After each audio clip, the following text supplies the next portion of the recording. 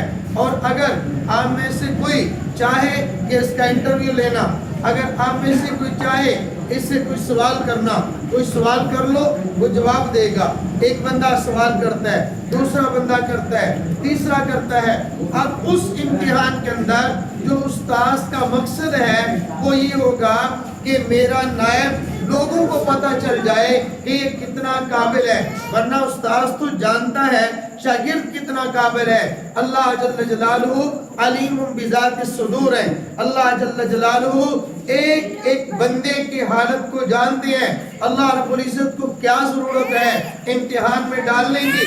اللہ براہ راست نبوت دے، اللہ براہ راست اپنی طرف سے خلافت دے، اللہ براہ راست رسالت دے، اللہ کو کون پوچھنے والا؟ لیکن اللہ تعالیٰ اس بندے پر انعام کرنا چاہتے ہیں اور لوگوں کو اس کے انعام کی وجہ بتلاتے ہیں کہ میں نے اپنے بندے کو نبوت کیوں عطا کی ہے، میں نے اپنے بندے کو رسالت کیوں عطا کی ہے، میں اپنے بندے سے محبت کا اعلان کیوں کرتا ہوں، اس کی وجہ یہ ہے۔ اب وہ وجوہات بتاتے ہیں، ان وجوہات میں سے اور اللہ کے بندوں میں سے ایک بندے کا تذکرہ اللہ رب العزت نے اس آیت کریمہ کے اندر کیا۔ وَإِذِ ابْتَلَىٰ إِبْرَاهِيمَ رَبُّهُ بِكَلِمَاتٍ فَأَتَمَّهُنَّ، میں نے اپنے بندے ابراہیم علیہ السلام کا امتحان لیا۔ اللہ جل جلالہ نے اپنے بندے حضرت ابراہیم علیہ السلام کو آزمایا۔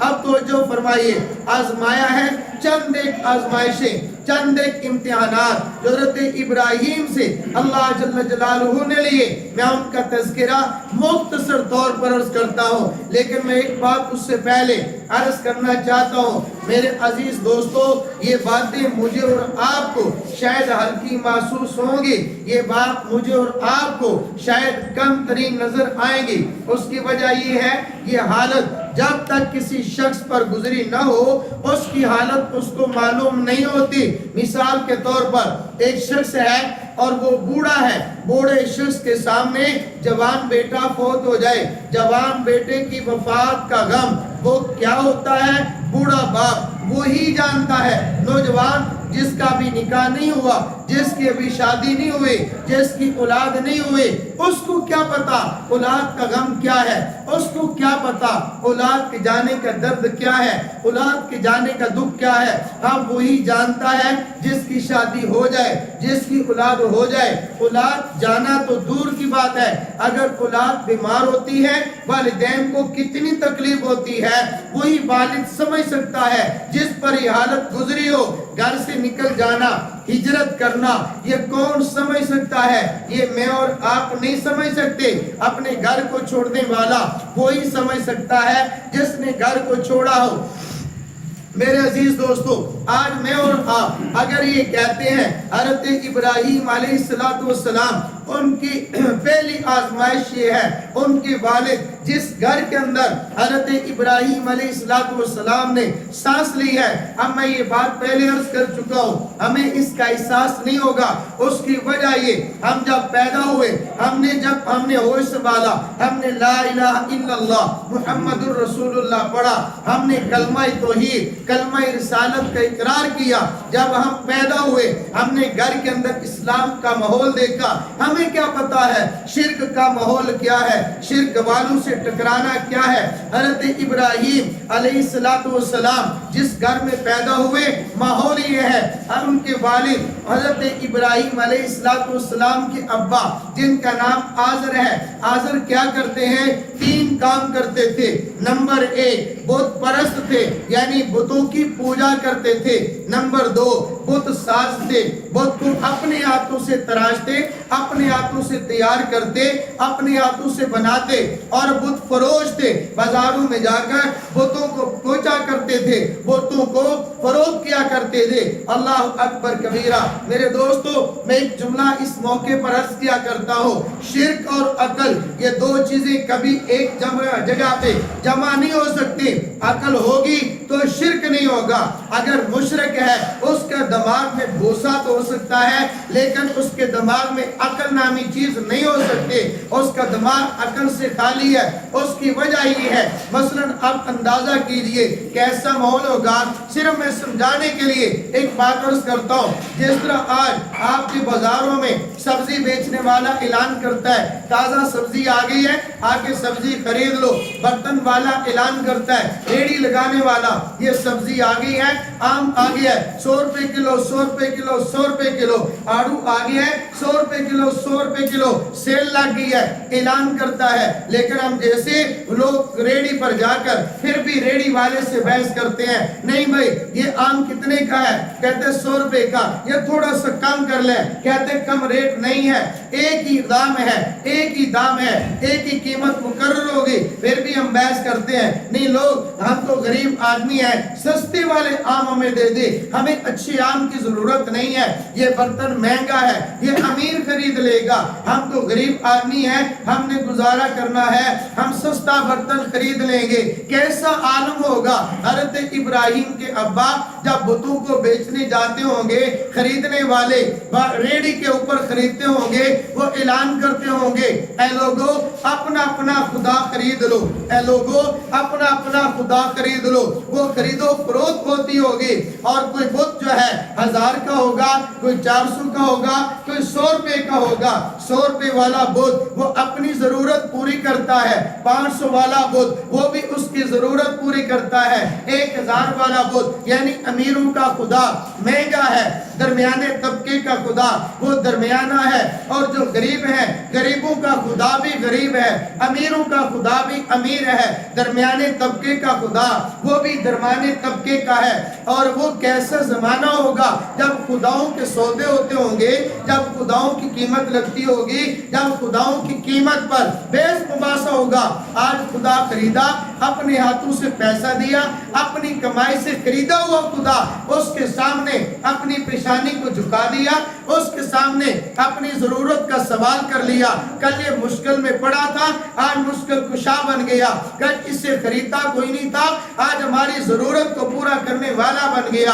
کیسے وہ لوگ عقل سے آری, عقل کے اندھے لوگ تھے اس وقت, اس دور کے اندر. حضرت ابراہیم علیہ السلام نے آنکھ کھولی, دائیں بائیں یعنی اڑوس پڑوس گھر والے سارے کے سارے بت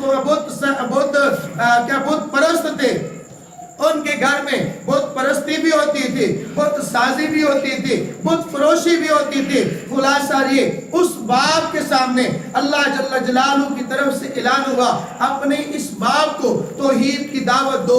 میرے دوستو, اپنے دوست کو توحید کی دعوت کتنی مشکل ہے, اپنے بھائی کو توحید کی دعوت کتنی مشکل ہوگی, گھر والوں کو توحید کی دعوت کتنی مشکل ہوگی. میں نے پہلے عرض کیا اس کا احساس مجھے اور آپ کو کیا ہوگا.